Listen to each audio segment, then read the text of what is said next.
Hello everyone, welcome back to my YouTube channel once again. So कैसे हो आप लोग? आई होप आप सब लोग बहुत अच्छे होंगे और हम सब भी बहुत अच्छे हैं। आपने मेरा छठ पूजा का ब्लॉग 1 देखा था, पार्ट 1। ये पार्ट 2 है। पार्ट 1 में मैंने छठ पूजा से पहले की सारी तैयारियों के बारे में बताया था। ये मेरा पार्ट 2 है, जिसमें कि हम सब लोग छठ पूजा के लिए रेडी होकर के शाम को पहुंच गए हैं। और आप देख सकते हो कि मैं यहाँ पे 3 वेदियाँ हैं जिनको छठ माता समझ के उसकी पूजा की जा रही है। माला चढ़ा करके जैसे पूजा की जाती है, दिया जला करके वैसे पूजा की जाती है। और अब यहाँ पे होगी छठ पूजा का संध्या अर्घ। संध्या अर्घ के बारे में मैं आपको बताती हूँ। छठ पूजा के तीसरे दिन शाम को डूबते सूर्य को अर्घ देने को ही संध्या अर्घ कहते हैं। इस दिन व्रत रखने वाले लोग सुबह से बिना कुछ खाए पिए रहते हैं और शाम को सूर्य देव की और छठी मैया की पूजा करते हैं। छठ पूजा पर संध्या के समय भगवान सूर्य को अर्घ देने की विशेष धार्मिक मान्यता होती है। अर्घ देते समय फलों और प्रसाद को टोकरियों में और सूप में रख के सूर्य की किरणों के सामने लिया जाता है ताकि उससे सूर्य भगवान का आशीर्वाद प्राप्त हो सके।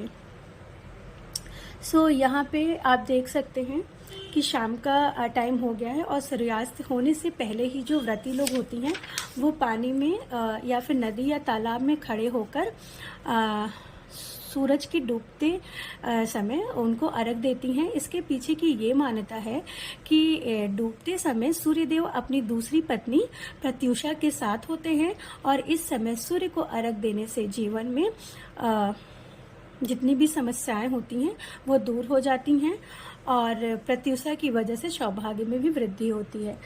यहाँ पूजा से पहले सारी ही औरतों को नाक से लेकर के मांग में पूरा भर के सिंदूर, पीला सिंदूर किया जाता है।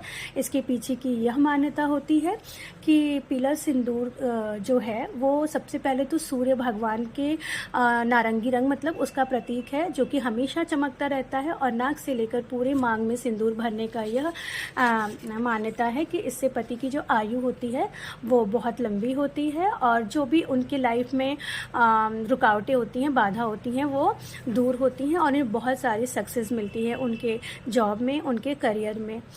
यहाँ पे सारी व्रती लोग पानी में उतर चुके हैं। 2-2 सूप हैं, उसमें फल है, प्रसाद है, सूर्य भगवान की किरणों का आशीर्वाद ताकि इस पे आ सके। और अर्घ के लिए ये लोग भगवान सूर्य के डूबने का इंतज़ार कर रही हैं पानी में खड़ी होके।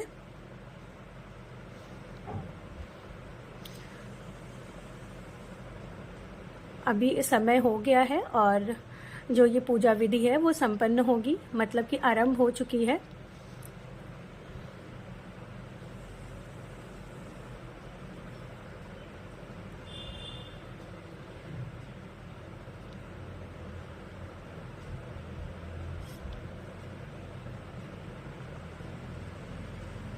यहाँ पे सभी लोग अर्घ दिलवा रहे हैं और मुझे लगता है कि शाम का जो संध्या अर्घ का जो विधि थी वो संपन्न हो चुकी है।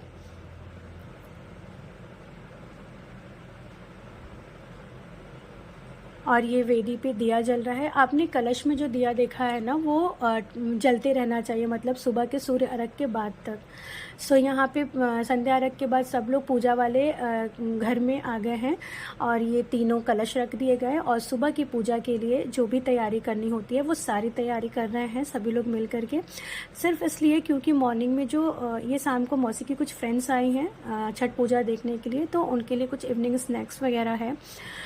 जो सूर्य अर्घ होता है ना वो मॉर्निंग में एकदम होता है, 4 बजे से पहले ही सब लोग उठ जाते हैं। इसलिए 4 बजे तक सब लोग नहा धो करके वहाँ पहुँच जाते हैं क्योंकि उगते हुए सूर्य को अर्घ देना होता है। और ये रात में जो पूजा स्थल है ना उसका ये वीडियो मैंने आपके साथ शेयर किया। छठ पूजा के बारे में मुझे जो कुछ भी पता था वो मैं आपके साथ इस ब्लॉग के थ्रू शेयर कर रही हूँ।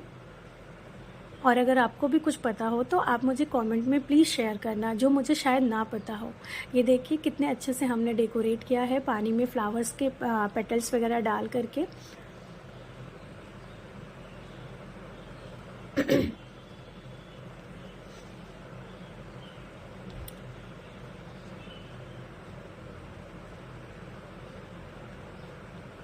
ये चेयर्स वगैरह लगा दिए गए थे, जो भी बैठना चाहे देखना चाहे पूजा, क्योंकि छठ पूजा देखना बहुत लोग को पसंद होता है, तो वो लोग आते हैं पूजा देखने के लिए।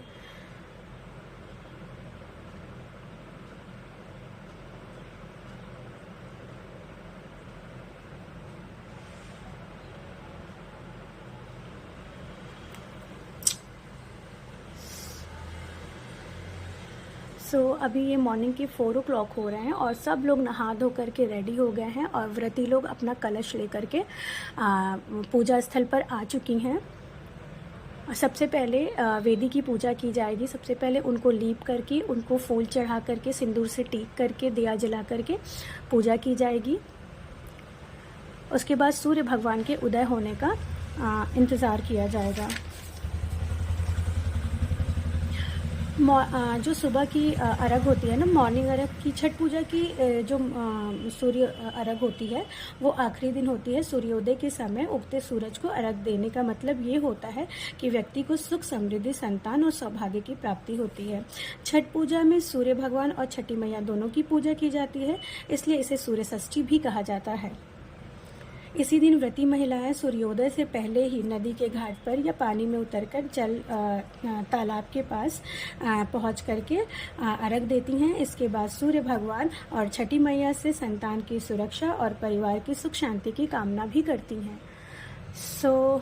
यहाँ पे स्टिक से जो दिया जल रहा है वो काजल बनाया जा रहा है, जो काजल पूजा के बाद सबको लगाया जाता है, जो बहुत ही शुभ और अच्छा मानता है।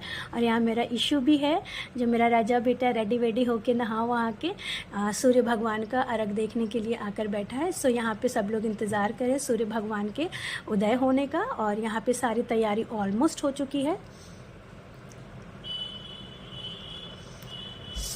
छठ मैया और सूर्य भगवान सबको हमेशा हैप्पी रखे, हेल्दी रखें।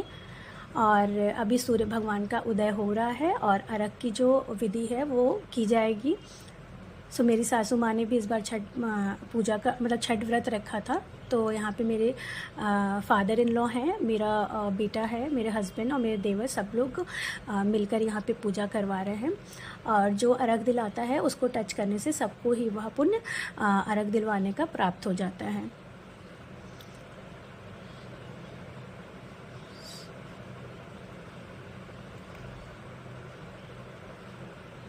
तो ये था मेरा छठ पूजा का पार्ट 2 और पार्ट 2 का ब्लॉग का, जिसमें मैंने छठ पूजा के बारे में, उसकी विधि के बारे में, क्यों मनाया जाता है, जितना भी मुझे पता था वो सब आप लोगों के साथ शेयर किया है।